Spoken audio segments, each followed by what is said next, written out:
നമസ്കാരം, കർമ്മ ന്യൂസിലേക്ക് സ്വാഗതം. യുദ്ധാനന്തര ഗാസയെക്കുറിച്ചുള്ള നിർണായക പ്രഖ്യാപനവുമായി ഇസ്രായേൽ. യുദ്ധം അവസാനിച്ചാൽ ഗാസ ഉത്തരവാദിത്വമുള്ള അറബ് രാജ്യങ്ങൾക്ക് കൈമാറുമെന്ന് ഇസ്രായേൽ പ്രധാനമന്ത്രി ബെഞ്ചമിൻ നെതന്യാഹു. ജൂതരുടെ രക്തത്തിനു ദാഹിച്ച ഹമാസ് ഭീകരവാദികൾ വളർന്ന ഒരു തരി മണ്ണ് പോലും ഇസ്രായേലിന് വേണ്ട. പാലസ്തീൻ്റെ മണ്ണ് ഇസ്രായേലിന് വേണ്ടെന്ന നിലപാട് ആവർത്തിച്ചു പറയുകയാണ് ഇസ്രായേൽ. ഹമാസ് ഏതാണ്ട് ഒടുങ്ങിക്കഴിഞ്ഞിരിക്കുന്നു. ഇനി അവസാന ചടങ്ങുകൾ മാത്രമാണ് അവശേഷിക്കുന്നത്. അതായത് ഗാസയിലും റഫയിലും അടക്കം ഹമാസിൻ്റെ അന്ത്യം ഉറപ്പായി എന്ന് ഇസ്രായേൽ വ്യക്തമാക്കുകയാണ്. ഇനി അവസാന ഹമാസ് ഭീകരവാദിയെ കൊന്നൊടുക്കുക എന്ന ചടങ്ങ് മാത്രമേ ഉള്ളൂ.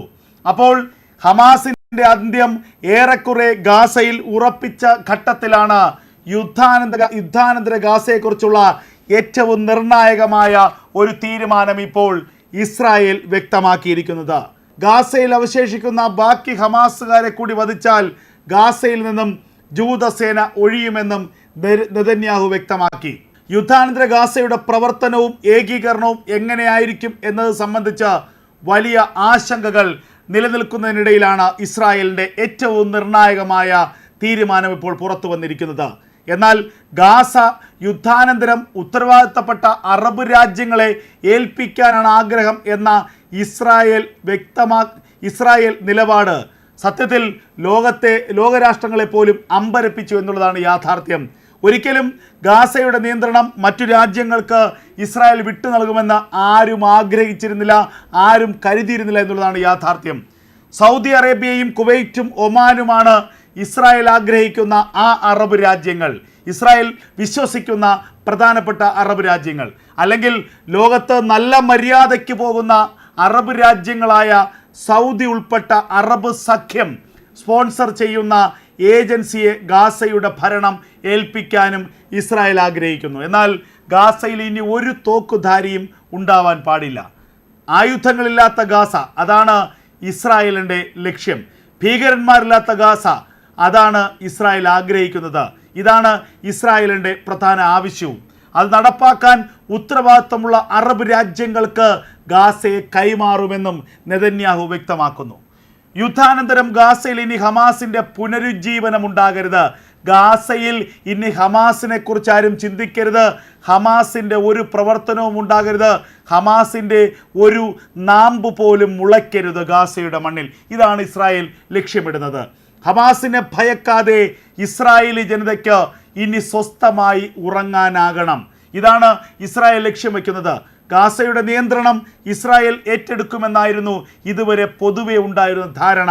ഇത് അറബ് രാജ്യങ്ങളടക്കം, അതായത് ഇറാനും ഈജിപ്തും അടക്കമുള്ള അറബ് രാജ്യങ്ങൾ ഇത്തരത്തിലുള്ള ഒരു ധാരണ പരത്തുകയും ചെയ്തിരുന്നു.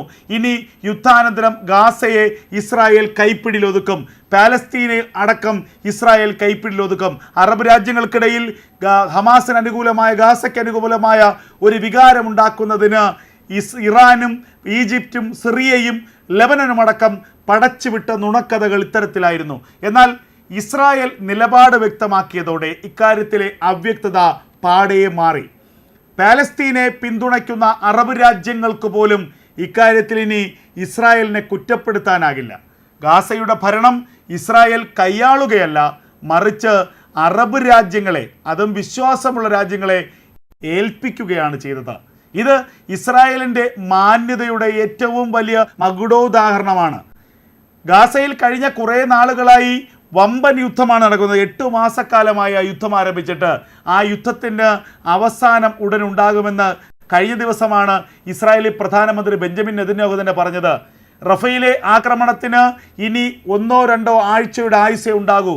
1-2 ആഴ്ചകൾക്കുള്ളിൽ റഫ പൂർണ്ണമായും ഇസ്രായേലി സേന പിടിച്ചെടുക്കും. റഫ പിടിച്ചെടുത്തു കഴിഞ്ഞാൽ വടക്കൻ ഗാസയിലും മധ്യ ഗാസയിലുമുള്ള യുദ്ധങ്ങളെല്ലാം അവസാനിക്കും. അങ്ങനെ റഫയിലെയും ഗാസയിലെയും എല്ലാ ഹമാസ് ഭീകരവാദികളെയും കൊന്നൊടുക്കിയ ശേഷം ആ റഫയെയും ഗാസയെയും ഏതെങ്കിലും വിശ്വാസമുള്ള അറബ് രാജ്യങ്ങൾക്ക് കൈമാറും. എന്നിട്ട് കൃത്യമായ ഒരു മോണിറ്ററിംഗ് ഉണ്ടാകും. നേരത്തെ ഇസ്രായേൽ ചില കാര്യങ്ങൾ വ്യക്തമാക്കിയിരുന്നു. യുദ്ധാനന്തര ഗാസയിൽ നിന്ന് സൈന്യം പിന്മാറില്ലെന്നായിരുന്നു അന്ന് ഇസ്രായേൽ പറഞ്ഞത്. അതിന് കാരണമുണ്ടായിരുന്നു. യുദ്ധാനന്തര ഗാസയിൽ ഏത് നിമിഷവും ഹമാസിന് അനുകൂലമായ ഒരു വികാരമുണ്ടാകാം. ഹമാസിൻ്റെ വിശ്വാസങ്ങളെ പിന്തുണയ്ക്കുന്ന പാലസ്തീനികൾ അവിടെയുണ്ട്. ആ പാലസ്തീനികൾക്ക് ഏതെങ്കിലും ഘട്ടത്തിൽ ഹമാസിനെ പുനരുജ്ജീവിപ്പിക്കാൻ തോന്നിയാൽ അത് വീണ്ടും ഒരു യുദ്ധത്തിൻ്റെ കാരണമാകും. അതുകൊണ്ട് യുദ്ധാനന്തരം ഗാസയിൽ ഇസ്രായേലി സേന തമ്പടിക്കുമെന്നായിരുന്നു ഇസ്രായേൽ പറഞ്ഞിരുന്നത്. എന്നാൽ ഇപ്പോൾ ഇസ്രായേൽ അതിൽ നിന്ന് പിന്മാറിയിരിക്കുന്നു. ഗാസയെ പൂർണ്ണമായും അറബ് രാജ്യങ്ങൾക്ക് വിട്ടു നൽകും. അതും സിറിയയെ പോലെ, ഇറാനെ പോലെ, ഈജിപ്തിനെ പോലെ, ലെബനനെ പോലെയുള്ള നാലാംകിട അറബ് രാജ്യങ്ങൾക്കല്ല, വിശ്വാസമുള്ള സൗദി അറേബ്യയെ പോലെ, കുവൈറ്റിനെ പോലെ, ഒമാനെ പോലെ നല്ല ഗരിമയുള്ള ഒരു അറബ് രാജ്യങ്ങൾക്ക് ഗാസയുടെ ഭരണം വിട്ടു നൽകും. അതിനുശേഷം അതിർത്തികളിൽ കൃത്യമായ ചെക്ക് പോസ്റ്റുകൾ സ്ഥാപിച്ച് ഇസ്രായേൽ കൃത്യമായ നിരീക്ഷണം നടത്തും. ഏതെങ്കിലും ഘട്ടത്തിൽ ഹമാസിന് അനുകൂലമായ, തീവ്രവാദത്തിന് അനുകൂലമായ ഒരു നാമ്പ് മുളച്ചു പൊങ്ങിയെന്ന് തോന്നിയാൽ ആ നിമിഷം ഇസ്രായേൽ ഇടപെടും. ഇതാണ് ഇസ്രായേലിൻ്റെ ഏറ്റവും പുതിയ തന്ത്രം. യുദ്ധാനന്തര ഗാസയെക്കുറിച്ചുള്ള വമ്പൻ പദ്ധതിയാണ് ഇസ്രായേൽ ഇപ്പോൾ രൂപപ്പെടുത്തിയിരിക്കുന്നത്.